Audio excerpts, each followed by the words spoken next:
Pakain na naman tayo ng ating mga manok.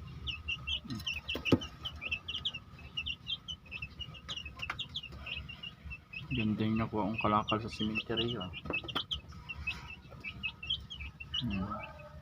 Nagaya ng tubig nila sa pagkain, hindi nila matapon-tapon. Yan,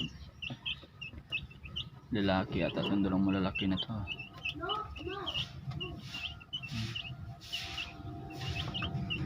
Baka lalaki sila to, lalaki nilang dalawa eh.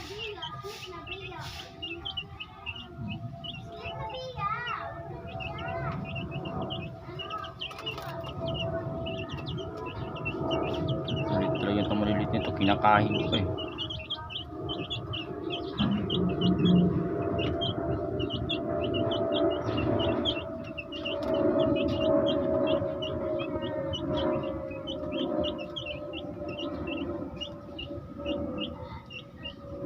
Silan sa pagkain.